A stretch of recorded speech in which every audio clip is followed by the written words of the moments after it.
വർഗീയതയും ഭീകരവാദവും പ്രചരിപ്പിക്കുന്ന മുസ്ലിം നാമധാരികളും ഇസ്ലാമിനെക്കുറിച്ചും മുഹമ്മദ് നബിയെക്കുറിച്ചും തെറ്റിദ്ധരിച്ച സഹോദര മതവിശ്വാസികളും ഈ വാക്കുകൾ ചെവി തുറന്ന് കേൾക്കുക. മുഹമ്മദ് എന്ന അത്ഭുത പ്രതിഭാസത്തെക്കുറിച്ച്. അതെ, നിങ്ങൾ മുഹമ്മദ് എന്ന ഇസ്ലാം മത പ്രവാചകനെ മാറ്റി നിർത്തി താഴെ പറയുന്ന വ്യക്തികളെ ഒന്ന് പരിശോധിച്ചു നോക്കൂ. നിങ്ങൾക്ക് മനസ്സിലാകും എന്തായിരുന്നു മുഹമ്മദ് എന്നും എന്തുകൊണ്ട് അദ്ദേഹം ഇത്രയും ചർച്ച ചെയ്യപ്പെടുന്നു എന്നതും. മുഹമ്മദ് എന്ന അനാഥ ബാലൻ, മുഹമ്മദ് എന്ന ആട്ടിടയൻ, മുഹമ്മദ് എന്ന യുവാവ്, മുഹമ്മദ് എന്ന വ്യാപാരി, മുഹമ്മദ് എന്ന ഭർത്താവ്, മുഹമ്മദ് എന്ന സത്യസന്ധൻ, മുഹമ്മദ് എന്ന തത്വചിന്തകൻ, മുഹമ്മദ് എന്ന സാമൂഹ്യ പരിഷ്കർത്താവ്, മുഹമ്മദ് എന്ന അനാഥ സംരക്ഷകൻ, മുഹമ്മദ് എന്ന അഗതികളുടെ സംരക്ഷകൻ, മുഹമ്മദ് എന്ന മനുഷ്യാവകാശ പ്രവർത്തകൻ, മുഹമ്മദ് എന്ന അടിമമോചകൻ, മുഹമ്മദ് എന്ന അഭയാർത്ഥി, മുഹമ്മദ് എന്ന കുടുംബനാഥൻ, മുഹമ്മദ് എന്ന പിതാമഹൻ, മുഹമ്മദ് എന്ന പടയാളി, മുഹമ്മദ് എന്ന നയതന്ത്രജ്ഞൻ, മുഹമ്മദ് എന്ന ലഹരി വിമോചകൻ, മുഹമ്മദ് എന്ന ന്യായാധിപൻ, മുഹമ്മദ് എന്ന നിയമജ്ഞൻ, മുഹമ്മദ് എന്ന സർവ്വസൈന്യാധിപൻ, മുഹമ്മദ് എന്ന ഭരണകർത്താവ്, എല്ലാറ്റിലുമുപരി മുഹമ്മദ് എന്ന മനുഷ്യൻ. ഗ്രീക്ക് റോമൻ ഇതിഹാസങ്ങളിലെ കഥയല്ല മുഹമ്മദിന്റെ ജീവിതം. AD 571 ജനിച്ച് 632 മരിച്ച ആധുനിക കാലത്തെ മനുഷ്യൻ. നൂറ്റാണ്ടുകൾ കൊണ്ട് ചെയ്തു തീർക്കേണ്ട കാര്യങ്ങൾ ഒരു മനുഷ്യായുസ്സിനുള്ളിൽ ചെയ്തു തീർത്തു മഹാനായ പ്രവാചകൻ.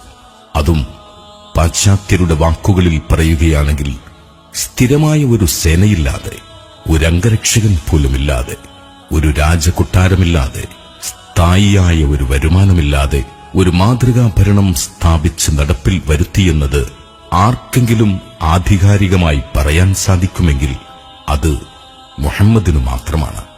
ആ മുഹമ്മദ് എന്ന മനുഷ്യനെ ഒന്ന് പഠിക്കാൻ ശ്രമിക്കൂ.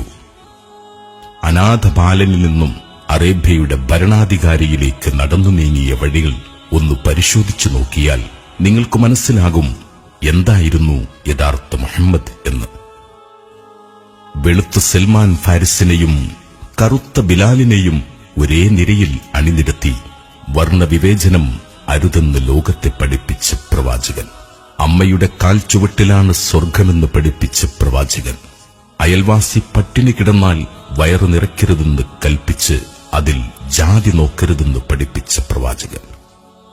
കട്ടത് എന്റെ മകൾ ഫാത്തിമയാണെങ്കിലും കൈമുറിക്കുക തന്നെ വേണമെന്ന് പറഞ്ഞ നീതിമാൻ. മരിച്ചത് നമ്മുടെ മതത്തിൽപ്പെട്ട കുഞ്ഞുങ്ങളല്ല എന്ന് അനുയായി പറഞ്ഞപ്പോൾ കുഞ്ഞുങ്ങൾക്കെന്ത് മതമാണ് എന്ന് ചോദിച്ച് അനുയായിയെ ശകാരിച്ച പ്രവാചകൻ. മാതാപിതാക്കളോട് ചേ എന്ന വാക്കുപോലും പറയരുതെന്ന് പഠിപ്പിച്ച സ്നേഹപ്രവാചകൻ. മരണം മുന്നിൽ കണ്ടപ്പോഴും എന്റെ ജനത എന്നോർത്ത് കരഞ്ഞ പകരമില്ലാത്ത നേതാവ്. ഭർത്താവിനെ ശപിക്കരുതേ, ഭാര്യയെ നോട്ടം കൊണ്ടുപോലും വിഷമിപ്പിക്കരുതേ എന്ന് പഠിപ്പിച്ച കുടുംബനാഥൻ. പിതാവിന്റെ വിയർപ്പ് കുടുംബത്തിന്റെ നിലനിൽപ്പെന്ന് ഓർമ്മിപ്പിച്ച പ്രവാചകൻ.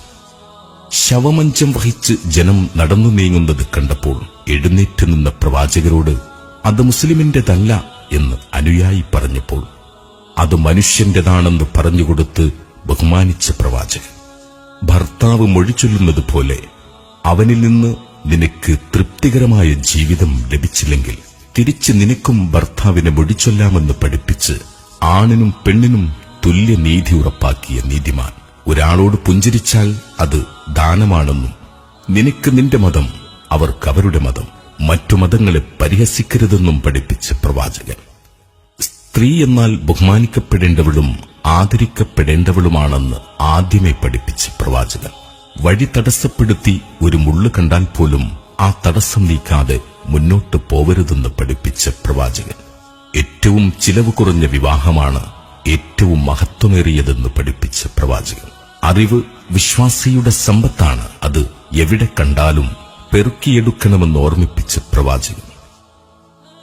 പെണ്ണിന്റെ സുരക്ഷിതത്വമാണ് സമൂഹത്തിന്റെ നിലനിൽപ്പെന്നും പെൺമക്കളുള്ള കുടുംബമാണ് ഉത്തമ കുടുംബമെന്നും പഠിപ്പിച്ച പ്രവാചകൻ. നിന്റെ വിരലുകളിൽ നിന്നെ തിരിച്ചറിയാനുള്ള അടയാളമുണ്ടെന്ന് പഠിപ്പിച്ച പ്രവാചകൻ. അനാഥ കുട്ടികളുടെ മുമ്പിൽ സ്വന്തം കുട്ടിയെ ലാളിക്കരുതെന്ന് പഠിപ്പിച്ച കാരുണ്യ പ്രവാചകൻ.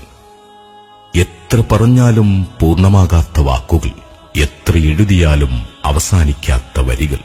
നിങ്ങളും ഇന്നു മുതൽ പഠിക്കൂ ആ മഹാനായ മനുഷ്യനെക്കുറിച്ച്. ഇസ്ലാം മതത്തിന്റെ അന്തസത്ത അറിയാത്ത മുസ്ലിം നാമധാരികളായ ഭീകരവാദികളുടെ തടവറയിൽ നിന്ന് മോചിപ്പിക്കുവിൻ ഈ മനുഷ്യസ്നേഹിയായ മുഹമ്മദിനെ. മുസ്ലിമേ, അറിയുക, നിങ്ങൾക്ക് നിങ്ങളുടെ സഹോദര സമുദായത്തിലെ സുഹൃത്തിന് നൽകാവുന്ന ഏറ്റവും നല്ല സമ്മാനമാണ് ഖുർആൻ പരിഭാഷയും മുഹമ്മദ് നബിയുടെ ജീവിത ചരിത്രവും. ഒരുപക്ഷെ നിങ്ങൾ ജീവിതത്തിൽ ചെയ്യുന്ന ഏറ്റവും വലിയ സൽക്രമവും അത് തന്നെയാണ്.